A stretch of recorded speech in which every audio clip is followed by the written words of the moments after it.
സത്യത്തിൽ ആ വാർത്ത നിങ്ങൾ പത്രക്കാരെന്നുള്ള നിലക്ക് നിങ്ങളൊരു പക്ഷേ അന്വേഷിച്ചിട്ടുണ്ടാവും, സ്വാഭാവികമായിട്ട് അന്വേഷിച്ചിട്ടുണ്ടാവും. പക്ഷെ അതിനകത്ത് വേറെയും ചില സംഭവങ്ങളുണ്ടായിരുന്നു. എന്ന് വെച്ചാൽ അവിടെ ഈ കൈരളിയുടെ ഒരു ലേഖകൻ എന്ന് പറഞ്ഞ് സ്വയം പരിചയപ്പെടുത്തിയ ഒരു ഷാജഹാൻ എന്ന് പറയുന്ന ഒരാൾ വളരെ അവിഹിതമായ ഒരു കാര്യം ഞാനവിടെ ചെന്നപ്പോൾ ആവശ്യപ്പെട്ടിരുന്നു. അല്ലെങ്കിൽ ഈ വാർത്ത വേറെ ചില വാർത്ത വരുന്നൊക്കെ പറഞ്ഞ് അയാൾ ബന്ധപ്പെട്ടു. ഷാജഹാൻ എന്നാണ് അയാൾ പേര് സ്വയം പരിചയപ്പെടുത്തിയിട്ട് ചുവന്ന കുപ്പായ കിട്ടിയിട്ടുണ്ടായിരുന്നത്. സത്യത്തിൽ ഈ വാർത്തയുടെ പറയും. പിന്നെ ജനൻ ടി വി, അത് പിന്നെ ഒരൊറ്റ സാറ്റലൈറ്റിൽ വർക്ക് ചെയ്യണ 2 ചാനലായതുകൊണ്ട് സ്വാഭാവികമായിട്ടും ഇവരുടെ ചാനൽ അവർ ഏറ്റെടുത്തു. മുഖ്യധാര മീഡിയകളൊന്നും അത് കൊടുത്തില്ല, വസ്തുതകൾ അറിയുന്നതുകൊണ്ട് കൊടുത്തില്ല. പക്ഷേ സംഭവിക്കുന്ന കാര്യം അതല്ല. യഥാർത്ഥത്തിൽ കേരളത്തിലെ തദ്ദേശ സ്വയംഭരണ വകുപ്പ് ഏറ്റെടുത്തപ്പോൾ ഞാൻ മനസ്സിലാക്കിയ ഒരു കാര്യം എന്താ വെച്ചാൽ, വ്യത്യസ്തമായ ഡിപ്പാർട്ട്മെൻറ്റുകളിൽ നിങ്ങൾ വേണമെങ്കിൽ ഒരു എൻക്വയറി അടക്കം LSTD വകുപ്പിനകത്ത്, പ്രത്യേകിച്ച് കുടുംബശ്രീയിലടക്കം കുടുംബശ്രീ,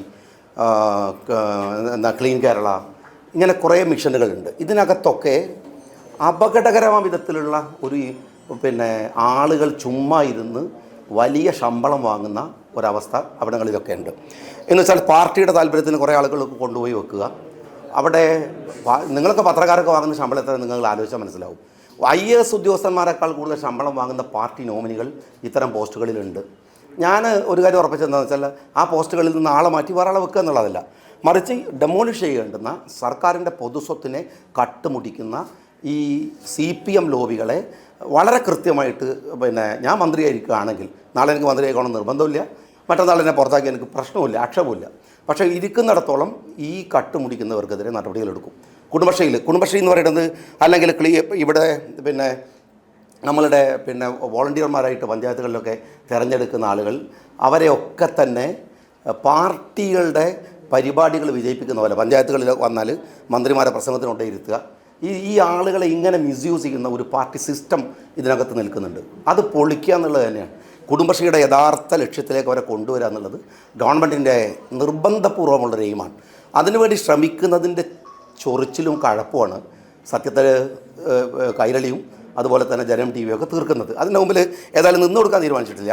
രണ്ടാമത്തെ കാര്യം എന്താണെന്ന് വെച്ചാൽ, ഈ ഇന്നലത്തെ ഇൻസിഡൻറ്റ് എന്ന് പറയുന്നത് എനിക്ക് ഓർമ്മ പോലും ഇല്ല. ഞാൻ എന്താ സംഭവിച്ചതെന്ന് എനിക്കറിയില്ല. ഞാനവിടെ ചെല്ലുന്നു, സുധാകരൻ MLA അവിടെ ഉണ്ടായിരുന്നു. ഞങ്ങൾ 2 പേരും ഒരു സെക്കൻഡ് പോലും റോട്ടിൽ നിന്നിട്ടില്ല, കാറിൽ നിന്ന് ഇറങ്ങിയിട്ട് നിന്നിട്ടില്ല. ഞാൻ എത്തുന്ന റൈറ്റ് ടൈമിൽ അവിടെ എത്തുന്നു, നേരെ പരിപാടിയിലേക്ക് പോകുന്നു. അവിടെ അതല്ലാത്ത ഒന്നും ഞങ്ങൾ നേരിട്ട് നടത്തുന്ന പരിപാടിയാണ്, അല്ലാതെ വേറെ ആരും അവിടെ ആലപ്പുഴയിലെ ആളുകൾ നടത്തുന്നതല്ല. സംസ്ഥാന ഗവൺമെൻറ്റിൻ്റെ പ്രോഗ്രാമാണ്, അതിൻ്റെ ഫണ്ടിങ് അടക്കം സംസ്ഥാന ഗവൺമെൻറ്റിൻ്റെതാണ്. ഞങ്ങൾ നടത്തുന്ന പരിപാടിയാണ്. അതുകൊണ്ട് ഞങ്ങളതൊക്കെ നേരത്തെ തന്നെ എല്ലാ സജ്ജീകരണങ്ങളും അവിടെ ഉണ്ടായിരുന്നു. ബീച്ചിലായതുകൊണ്ട് എനിക്ക് തോന്നുന്നത് ഞങ്ങൾ പോകുന്ന വഴിയിൽ ഒരു കാർപ്പറ്റ് ഇട്ടിരുന്നു ഞാൻ പിന്നെ കാണുമ്പോൾ എനിക്ക് മനസ്സിലാവുന്നുണ്ട്. അതൊന്നും അവിടെ ശ്രദ്ധയിലുണ്ടായിരുന്നില്ല. ഇവിടെ പരിപാടികൾക്ക് പോകുമ്പോൾ കുറേ പ്രമാണിമാർ ഭരിച്ചിരുന്ന സ്റ്റേറ്റാണല്ലോ. പ്രത്യേകിച്ച് സഖാവ് പിണറായി വിജയൻ്റെ നേതൃത്വത്തിലുള്ള ആളുകൾ നമ്മൾ കണ്ടതാണ്. വയലിറങ്ങണമെങ്കിൽ സ്പെഷ്യൽ ഷൂസ്, നടക്കണമെങ്കിൽ വേറെ, മൈക്കൊന്ന് കംപ്ലയിൻറ്റ് വരുമ്പോഴത്തേക്ക് മൈക്ക് ഓപ്പറേറ്ററുടെ അച്ഛനെ തെറി വിളിക്കുക എന്നൊക്കെ തുടങ്ങിയ ആക്ഷേപങ്ങൾ നമ്മൾ കണ്ടതാണ്. ഞങ്ങളൊക്കെ മണ്ണിൽ വളർന്നവരാണ്, മണ്ണിൽ ചവിട്ടി ജീവിച്ചവരാണ്, ആ മണ്ണിൽ തന്നെ തിരിച്ചു പോകണമെന്ന വിശ്വാസവും ധാരണയുള്ളവരാണ്. അതുകൊണ്ട് എന്നെങ്ങനെ എന്താ പറയുക, കുറേ ഹിന്ദു BJP ചാരനാക്കുക, മുസ്ലിം തീവ്രവാദിയാക്കുക, ഇപ്പോൾ ഒരു അഹങ്കാരിയാക്കി മാറ്റാമെന്നൊക്കെ വിചാരിക്കണമെങ്കിൽ അവിടെ മനസ്സിൽ വെച്ചാൽ മതി. ഞാൻ എൻ്റെ ഒരു മന്ത്രി എന്നുള്ള നിലക്ക് വളരെ കൃത്യമായിട്ട് ഏൽപ്പിക്കപ്പെട്ട ചുമതല നടത്താൻ മുന്നോട്ട് പോകും. അത് ഇത്തരത്തിലുള്ള ഞാൻ കേരളത്തിലെ മീഡിയകളോട് ഹൃദയപൂർവ്വം പറയുന്നു, വളരെ മര്യാദയിൽ അവരുടെ ഉത്തരവാദിത്വം നില കാണിച്ചു എന്നുള്ളതാണ്. സത്യം പറഞ്ഞാൽ അവർ അന്വേഷിച്ചിട്ടുണ്ടാവും, പോയി നോക്കിയിട്ടുണ്ടാവും. ഇന്നലെ നടന്നത് നമുക്ക് വാർത്ത വളച്ചൊടിച്ചു എന്ന് പറയണമെങ്കിൽ ഒരു വാർത്തയെങ്കിലും ഉണ്ടാവണം. വളച്ചൊടിച്ചു എന്ന് പറയണമെങ്കിൽ ഒരു വാർത്ത ഉണ്ടാവണം. വാർത്ത പോലും ഇല്ലാത്ത ഒരു കള്ളക്കളവ് കൈരളി. ഇതുവരെ എന്ന് വെച്ചാൽ സർക്കാരിനെ തിന്ന് ജീവിക്കായിരുന്നു ഇത്രയും കാലം കൈരളിയൊക്കെ. ഇനിയിപ്പോൾ അത് കഴിയാത്തത് കൊണ്ട് വേറെ വല്ല തട്ടിപ്പിന് ഇറങ്ങുന്നതിൻ്റെ ഭാഗമായിട്ടാണ് ഇന്നലത്തെ വാർത്ത എന്നാണ് ഞാൻ വിചാരിക്കുന്നത്. സ്ത്രീകളുടെ അവരെ ഹോണർ ചെയ്യാൻ, അവർക്ക് ഒരു വുമൺ എംപവർമെൻറ്റ് എന്നൊക്കെ പറയുന്നത്, ഞാൻ പറഞ്ഞല്ലേ, ഞാൻ സത്യത്തിൽ ഈ ജെൻഡർ ഇക്വാലിറ്റിക്ക് പോലും എതിരായിട്ട് പറയുന്ന ആളാണ്. ജെൻഡർ ജസ്റ്റിസാണ് നമുക്ക് വേണ്ടത്. സ്ത്രീകളെ ബഹുമാനിക്കുക എന്നുള്ളതല്ല, അവർ ബഹുമാനം അർഹിക്കുന്നത് നമ്മുടെ ഒരു ഔദാര്യപൂർവ്വം സ്ത്രീകളെ ബഹുമാനിക്കണു, സ്ത്രീകളെ നമ്മൾ സമന്മാരായി അങ്ങനെ ഔദാര്യമൊന്നും സ്ത്രീകൾക്ക് ആവശ്യമില്ല. അവർ വളരെ ശാക്തീകരിക്കപ്പെട്ട ഒരു വിങ്ങാണ്, ഒരു ശക്തിയുള്ള വിഭാഗമാണ്. അവരിങ്ങനെ എപ്പോഴും നമ്മളെന്തോ കുറേ ആളുകൾ അവരെ നോക്കുന്ന ആളുകൾ, എന്നിട്ട് അവരിങ്ങനെ നമ്മളുടെ കാരുണ്യത്തിൽ വളർന്നു വരുന്ന ആളുകൾ, അങ്ങനെയൊന്നുമല്ല. അവരൊക്കെ ഇൻഡിവിജ്വലാണ്. അവർക്ക് നമ്മളെക്കാൾ കഴിവും ശക്തിയുള്ള എത്രയോ സ്ത്രീ സമൂഹങ്ങൾ കേരളത്തിൽ രൂപപ്പെട്ടു വന്നിട്ടുണ്ട്. ആ സമൂഹത്തെ അന്തസ്സോടെ അഭിമാനത്തോടെ മുന്നോട്ട് പോകുന്നത് കാണുമ്പോൾ അവരെ അതിൽ സന്തോഷിക്കുന്ന, അതിനവർക്ക് നമ്മളെക്കൊണ്ട് അവരുടെ കൂടെ ചേർന്ന് വർക്ക് ചെയ്യാവുന്ന, അവർക്ക് ശക്തി പകർന്നു കൊടുക്കാൻ നമുക്കാവുമെങ്കിൽ ചെയ്യാവുന്ന പണിയാണ് ഗവൺമെൻറ് ചെയ്യുന്നത്. അതിൽ ഭീഷണിയൊന്നുമല്ല.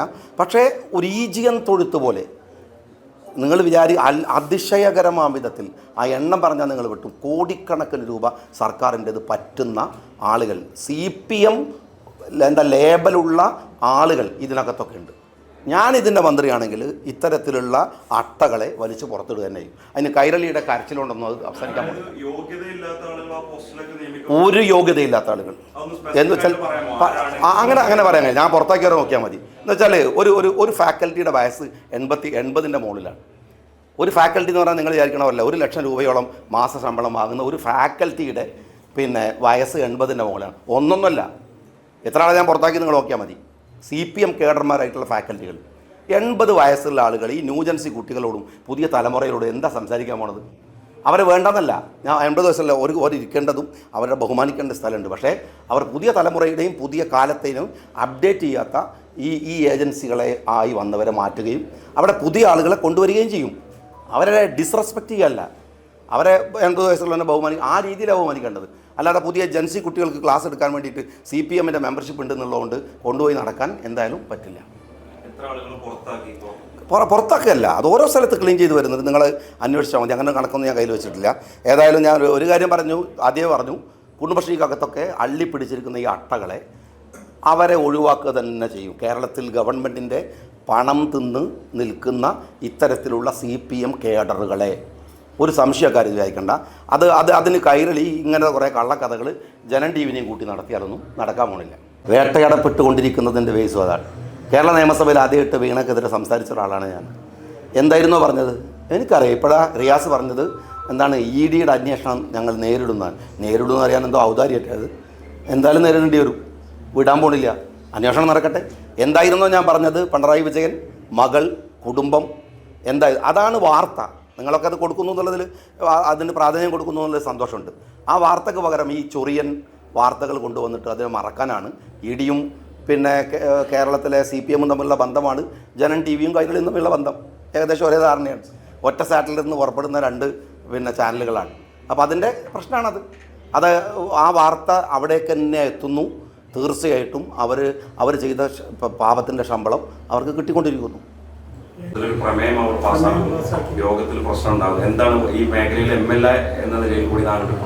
അതൊന്നുമല്ല, അങ്ങനെ പൊളിറ്റിക്കൽ വാർത്തകളാണ്. അതിനകത്ത് എന്താണെന്നുള്ള പാർട്ടിയുടെ വിപ്പ് കൊടുത്തിട്ടുണ്ടെന്നാണ് ഞാൻ കേൾക്കുന്നത്. ഇന്നലെയൊക്കെ അങ്ങനെ മണ്ഡലം കമ്മിറ്റി എന്ന് പറഞ്ഞാൽ പാർട്ടി നിങ്ങൾ ഉദ്ദേശിക്കുന്നത് കുഞ്ഞാലിക്കുട്ടി സാഹിബിനാണെങ്കിൽ അദ്ദേഹത്തിൻ്റെ എളാപ്പൻ്റെ മോനാണ്, അനുജ ജ്യേഷ്ഠൻ്റെ മോനാണ് നിയോജകമണ്ഡലം മുസ്ലിം ലീഗിൻ്റെ പ്രസിഡന്റ്.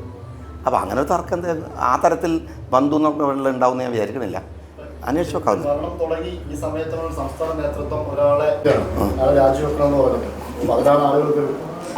അല്ല, അത് അങ്ങനെ വരുന്നൊരു വാർത്തയിൽ എനിക്ക് തോന്നുന്നത് അങ്ങനെ ഷഫ്ലിംഗ് കുറേ സ്ഥലത്ത് നടന്നിട്ടുണ്ട്. ഇവിടെ മാത്രമല്ല, ഭരണം വന്നതോടുകൂടെ MLAമാർ, പാർട്ടി പദവികൾ വഹിക്കുന്നവരൊക്കെ അങ്ങോട്ടും ഇങ്ങോട്ടൊക്കെ ഷഫ്ലിംഗൊക്കെ നടന്നിട്ടുണ്ട്.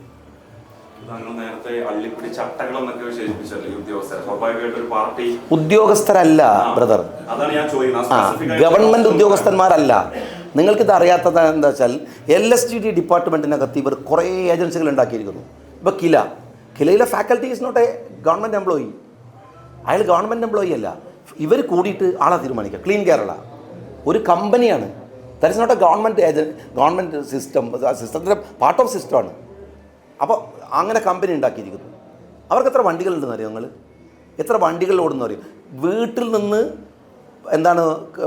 ടൗണിൽ പർച്ചേസ് ചെയ്ത് മാത്രം തിരിച്ചു പോകുന്ന ഇന്നോവ കാർ ഉപയോഗിക്കുന്ന ഒരു 50-ലധികം ആളുകൾ കേരളത്തിൽ ഇങ്ങനെ വെച്ചവരുണ്ട്. നിങ്ങൾ ഉദ്ദേശിച്ച പോലെ PSC എഴുതി പരീക്ഷ എഴുതി ഗവൺമെൻറ് സർവീസിൽ വന്നിരിക്കുന്നവർ, അവരുടെ എഫിഷ്യൻസിയും ഇൻഎഫിഷ്യൻസിയും ഒക്കെ വേറെ കാര്യമാണ്. ഇതൊന്നുമല്ല. ഇത് CPMൻ്റെ കൈരളി ചാനലിലടക്കം പോയി പണിയെടുക്കുന്നവൻ ശമ്പളം പറ്റുന്നത് ഇവിടെ നിന്നാണ്. സർക്കാരിൻ്റെ ശമ്പളമാണ്. അത് നിങ്ങൾക്ക് അതിശയം ഉണ്ടാവും. നിങ്ങൾ പത്രക്കാർ വാങ്ങുന്ന ശമ്പളത്തെക്കുറിച്ചൊക്കെ എനിക്ക് മിനിമം ധാരണയുണ്ട്. IAS ഓഫീസർമാർ വാങ്ങുന്നതിനേക്കാൾ ശമ്പളം വാങ്ങുന്ന ഈ തരം അട്ടകളുണ്ട്. അത് ഞാൻ തൊട്ടതാണ് പ്രശ്നം. പലരും എന്താ വെച്ചാൽ ഈ പൊളിറ്റിക്കൽ ഡിപ്ലോമസി എന്ന് പറഞ്ഞ സാധനമുണ്ട്. ഈ ഭയപ്പെട്ടിട്ട് നിർത്തും. അപ്പോൾ കൈരളി ഈ ജാതി പച്ചക്കള്ളം പറയും, അപ്പോൾ പേടിക്കും, കൂടത്തിൽ ജനവും നിൽക്കും, അപ്പം ബേജാറാവും. എന്നിട്ട് പറയും മന്ത്രി ഇമേജ് പോയി കളയല്ലോ. എനിക്ക് ആ ജാതി ഒരു ഇമേജ് കോൺഷ്യസും ഇല്ല. ഞാനത് പിടിക്കുകയും ചെയ്യും, പിടിച്ച് പുറത്താക്കുകയും ചെയ്തിട്ടുണ്ട്. ഇനിയും അത്തരത്തിലുള്ള ആളുകളെ പുറത്താക്കും. അവിടെ പുതിയ ആളുകളെ കൊണ്ടുവന്നാൽ ഒരു നമ്മൾ തമ്മിൽ എന്താ വ്യത്യാസമുള്ളത്? ആവശ്യമുള്ളിടത്തൊക്കെ കൊണ്ടുവരും, ആവശ്യമുള്ളിടത്തൊക്കെ കൊണ്ടുവരും. ഞാൻ ക്ലീൻ കേരള കമ്പനിയുടെ മെനഞ്ഞാനത്തെ മീറ്റിംഗ് ഉണ്ടായിരുന്നു, ബോർഡ് മീറ്റിംഗ്.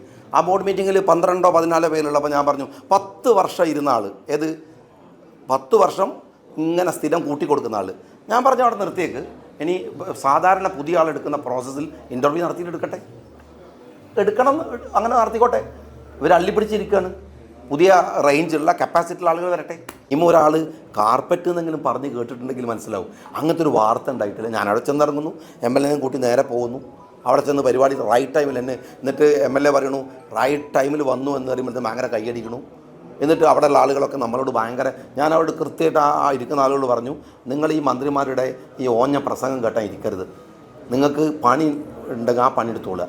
അല്ലാതെ കേരളത്തിൽ ഈ ഹരിതകർമ്മസേനയും ഈ കുടുംബശ്രീ ഉണ്ടാക്കിയത് മന്ത്രിമാരുടെ ഓഞ്ഞ പ്രസംഗം 10 കൊല്ലാതാണ്. ഈ സാധുക്കൾ ആവിട്ട് ഇങ്ങനെ കുത്തിർക്കും. നിർബന്ധപൂർവ്വം പഞ്ചായത്തുകൾ കൊണ്ട് അവിടെ ഇരുത്തുകയാണ്. നിങ്ങൾ പത്രക്കാർ കണ്ടിട്ടില്ല, എല്ലാത്തിലും കുടുംബശ്രീയാണ് മന്ത്രിമാരുടെ പരിപാടി വിജയിപ്പിക്കുക.